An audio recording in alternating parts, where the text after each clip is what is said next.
Good evening students. നമ്മൾ ഇന്ന് discuss ആക്കാൻ പോകുന്ന ടോപ്പിക് എന്ന് വെച്ചാൽ എറിത്രോപോയിസിസ് ആണ്. അപ്പോൾ എന്താണ് ഈ എറിത്രോപോയിസിസ്? അപ്പോൾ എറിത്രോസൈറ്റ് എന്ന് വെച്ചാൽ എന്താണ്? നമ്മുടെ RBCനെയാണ് എറിത്രോസൈറ്റ് എന്ന് വിളിക്കുന്നത്, അല്ലെങ്കിൽ RBCയുടെ മറ്റൊരു പേരാണ് എറിത്രോസൈറ്റ് എന്ന് പറയുന്നത്. അപ്പോൾ എറിത്രോപോയിസിസ് എന്താണ്?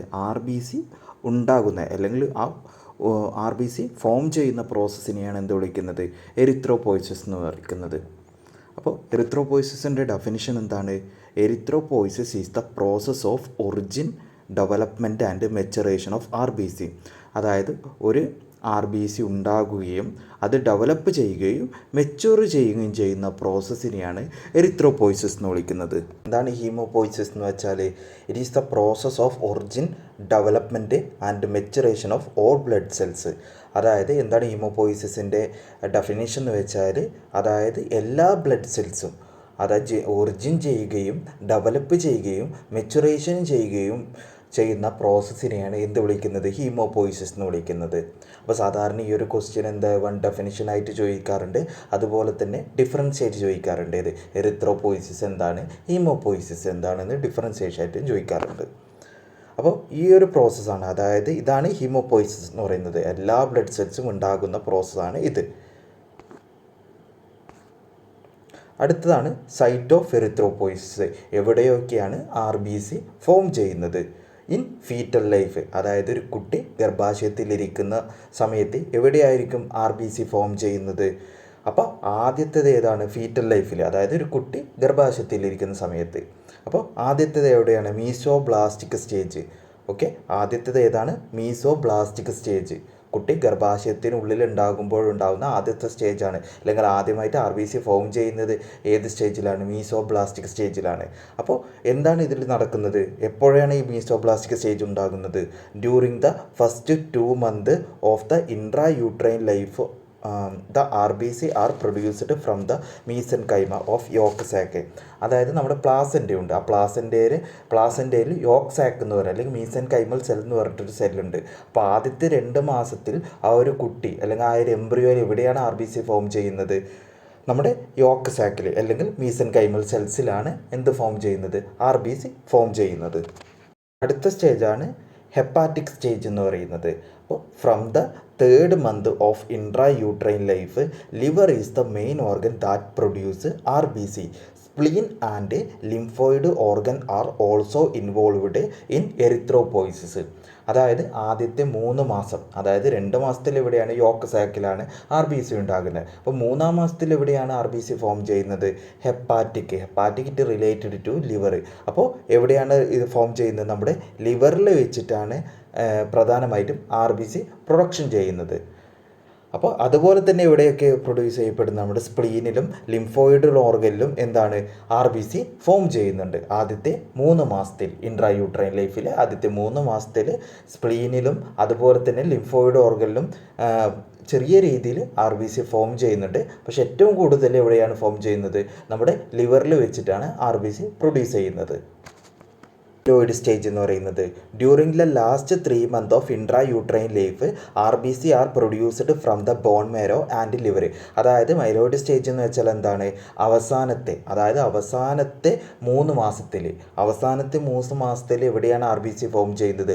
പ്രധാനമായും നമ്മുടെ ബോൺ മാരോയിലും അതുപോലെ തന്നെ ലിവറിലും വെച്ചിട്ടായിരിക്കും RBC ഫോം ചെയ്യുന്നത്.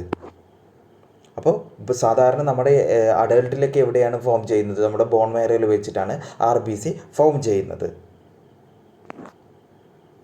അപ്പോൾ ന്യൂ ബോൺസ്, അടുത്തത് ന്യൂ ബോൺസ് ആൻഡ് ചിൽഡ്രൻസിൽ. എവിടെയൊക്കെയാണ് ന്യൂ ബോൺസിൽ? സാധാരണ ഒരു ജനിച്ച കുട്ടികളിൽ പ്രധാനമായിട്ട് എവിടെയായിരിക്കും വരുന്നത്? നമ്മുടെ ലിവറിൽ ചെറിയ രീതിയിൽ പ്രൊഡ്യൂസ് ചെയ്യുന്നുണ്ട്. പക്ഷേ ജനിച്ച കുട്ടികൾ ഏറ്റവും കൂടുതൽ എവിടെയാണ് പ്രൊഡ്യൂസ് ആക്കുന്നത്? നമ്മുടെ RBC എവിടെയാണ് പ്രൊഡ്യൂസ് ആക്കുന്നത്? നമ്മുടെ ബോണിലാണ്.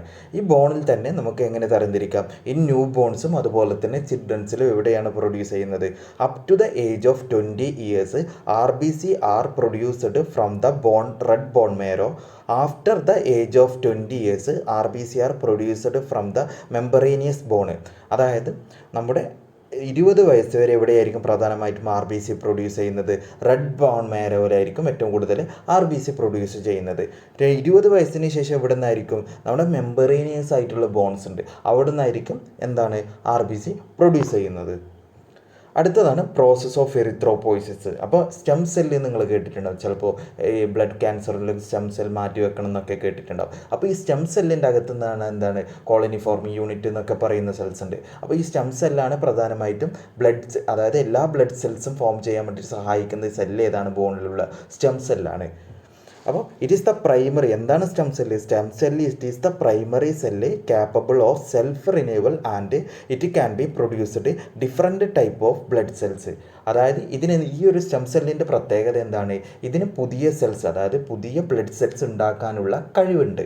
അപ്പോൾ എല്ലാ ബ്ലഡ് സെൽസ് എവിടെ നിന്നാണ് ഉണ്ടാകുന്നത്? നമ്മുടെ ബോൺ മാരോയിലുള്ള സ്റ്റെം സെല്ലിൽ നിന്നാണ്. അതായത് RBC ആയിക്കോട്ടെ, WBC ആയിക്കോട്ടെ, പ്ലേറ്റ്ലെറ്റോ ആയിരിക്കും, എല്ലാ ബ്ലഡ്സ് എവിടെ നിന്നാണ് ഉണ്ടാകുന്നത്?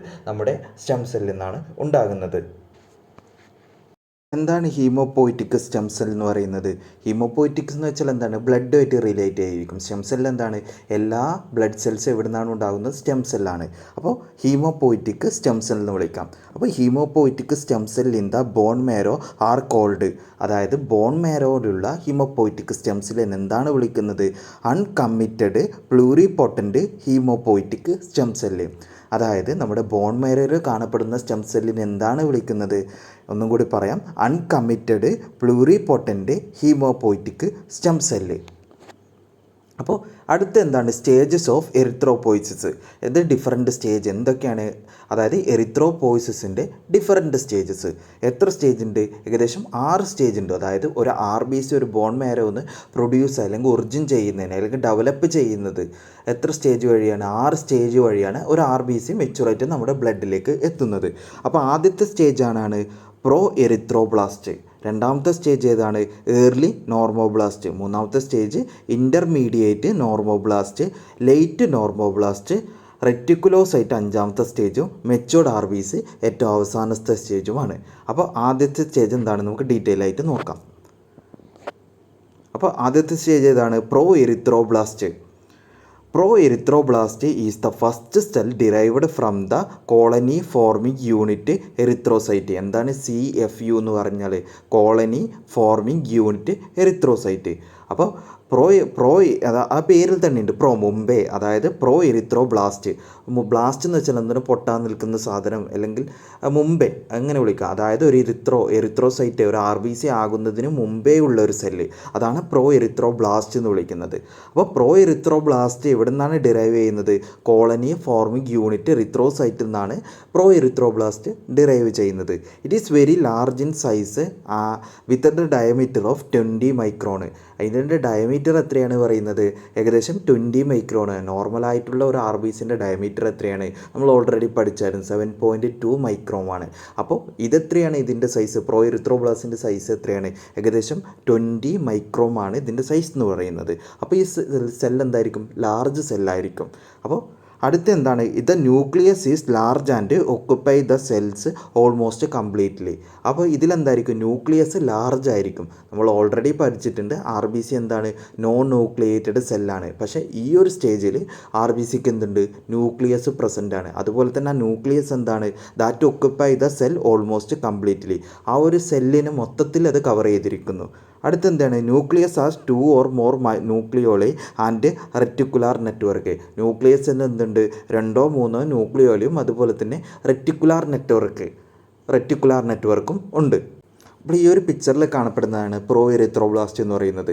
നോക്കൂ, ലാർജ് സെല്ലാണ്, അതുപോലെ തന്നെ ലാർജ് ആയിട്ടുള്ള ഒരു ന്യൂക്ലിയസും പ്രസൻ്റ് ആണ്. അടുത്തതാണ് ഏർലി നോർമോബ്ലാസ്റ്റ് എന്ന് പറയുന്നത്. എന്താണ് ഏർലി നോർമോബ്ലാസ്റ്റ്? ഇത് early normoblast is the little similar than the pro erythroblast with the diameter of about 50 micron. അതായത് ഇത് സിമിലർ ടു ഏതാണ്? പ്രോ എറിത്രോബ്ലാസ്റ്റിനോട് സിമിലർ ആണ്. പക്ഷേ ഇതിൻ്റെ ഡയമീറ്റർ എത്രയാണ്? കമ്പയർ ടു 15 മൈക്രോൺ ആണ്. അതായത് പ്രോ എറിത്രോബ്ലാസ്റ്റിനെക്കാട്ടും ചെറിയൊരു 5% എന്താണ് സൈസ് കുറവാണ്. ഇത് ന്യൂക്ലിയസ് ദ ന്യൂക്ലിയോളി ഡിസപ്പിയർ. ന്യൂക്ലിയസിൻ്റെ അകത്തുള്ള ന്യൂക്ലിയോൾ എന്താ? ഡിസപ്പിയർ ചെയ്തിരിക്കും ഈ ഒരു സ്റ്റേജിൽ. Condensation of the chromatin network occur. അതുപോലെ തന്നെ ക്രോമാറ്റിൻ നെറ്റ്വർക്ക് എന്താ? ചുരുങ്ങി പോകാൻ വേണ്ടിയിട്ട് തുടങ്ങും. അപ്പോൾ condensation of the chromatin network occur. മൂന്നാമത്തെ സ്റ്റേജ് ഏതാണ്? Intermediate normoblast. അതിൽ തന്നെയുണ്ട് intermediate. Intermediate normoblast. Cell is smaller than the early normoblast with the diameter of 10 to 12 micron. അതായത് സെല്ലിൻ്റെ സൈസ് എത്രയാണ്? അതായത് നമ്മുടെ ഏർലി നോർമോബ്ലാസ്റ്റിനെ കമ്പയർ ആക്കുമ്പോൾ സൈസ് ചെറുതാണ്. അതുപോലെ തന്നെ എത്രയാണ് അതിൻ്റെ ഡയമീറ്റർ എന്ന് പറയുന്നത്? 10 to 12, അതായത് 10 to 12 മൈക്രോമാണ് അതിൻ്റെ ഡയമീറ്റർ എന്ന് പറയുന്നത്. Nucleus is still present. നമ്മൾ നേരത്തെ പഠിച്ചായിരുന്നു. നേരത്തെ എന്താണ് പഠിച്ചത്? അതായത് നമ്മുടെ ന്യൂക്ലിയസിനകത്തുള്ള ന്യൂക്ലിയോല് ഡിസപ്പിയർ ആകുന്നു. ഏത് സ്റ്റേജിൽ? ഏർലി നോർമോബ്ലാസ്റ്റിൽ. പക്ഷേ ഇൻ്റർമീഡിയറ്റ് നോർമോബ്ലാസ്റ്റിൽ എന്താണ്? ന്യൂക്ലിയസ് അപ്പോഴും പ്രസൻ്റ് ആണ്.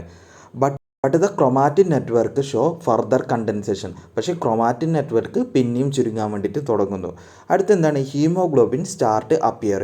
അപ്പോൾ ഇൻ്റർമീഡിയറ്റ് നോർമോബ്ലാസ്റ്റിലാണ് നമ്മുടെ RBCൻ്റെ അകത്തുള്ള ഹീമോഗ്ലോബിൻ അപ്പിയർ ചെയ്യാൻ വേണ്ടിയിട്ട് തുടങ്ങുന്നത്.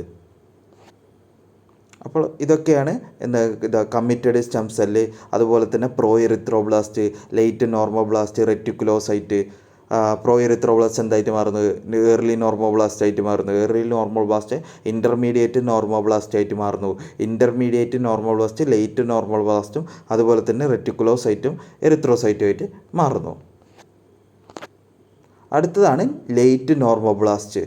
Diameter of the cells decreases further than 8 to 10 micron. അതായത് ആ സെല്ലിൻ്റെ ഡയമീറ്റർ പിന്നെയും ചുരുങ്ങിക്കൊണ്ടാണ് വരുന്നത്, ഏകദേശം 8 തൊട്ട് 10 മൈക്രോൺ വരെ. Nucleus become very small with very much condensation of chromatin network and it is known as ink spot nucleus.